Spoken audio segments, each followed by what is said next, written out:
demek şekilde. مشكلة. Nasıl yiyeceğim? Mesela bir jönaydı. Gidecek mi?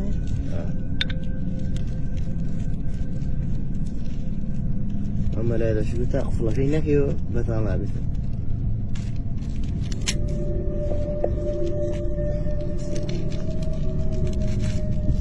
Oo, gidecek ya.